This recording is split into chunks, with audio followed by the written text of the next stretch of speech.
Well, in 1929, there was a huge strike at this mill that was the beginning of the 1934 major strike, the largest labor strike that this country's ever seen.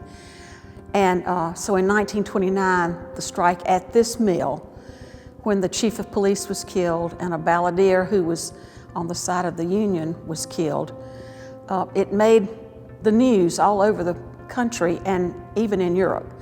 And so a lot of people in Gastonia wanted to forget that story, and they really just pretended like it didn't happen. But history is one of those things where you just don't ignore what's happened, you learn from it. And so one of the first things that we did was to try to get the community to come to grips with how they were going to interpret this strike. When we first started talking about this building and what to do with it, the mayor at that time set up a committee, and John Bridgman was the chairman of that committee, and we were to look at the building and talk about what we envisioned for it.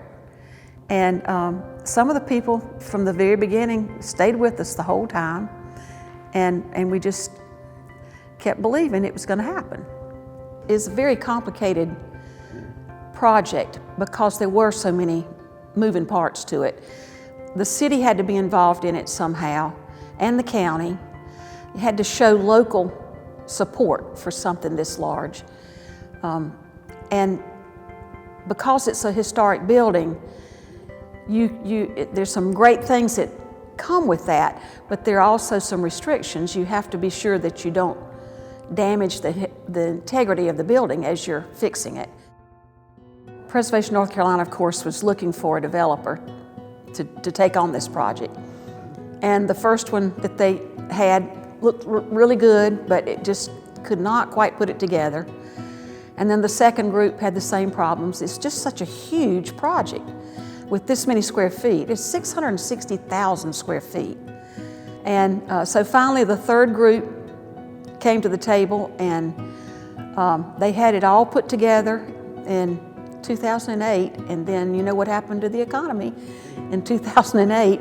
So we had a couple years that we just sort of sat and waited to see what was going to happen, and a lot of us were really afraid that that was the end of it. But 2010, those guys came back and were able to put it together again. So what's here now is because of them.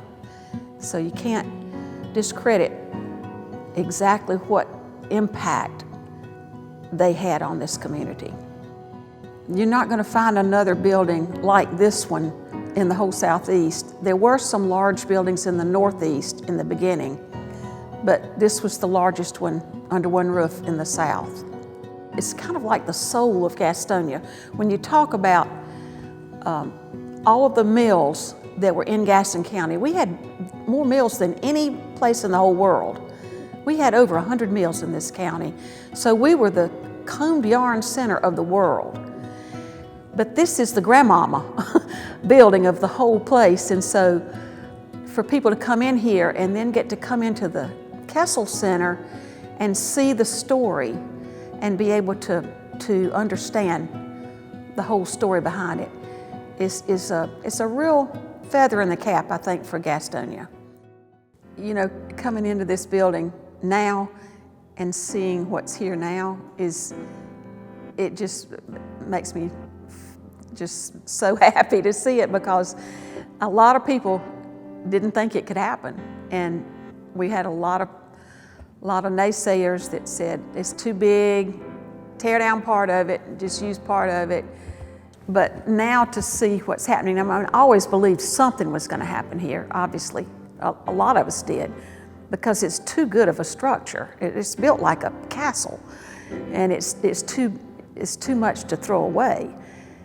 I come in here and I see weddings going on, and I see class reunions, and I see family reunions, and it's more than I envisioned, honestly, because I knew it was going to be exciting, but I'm thrilled to see the numbers of people that are coming here.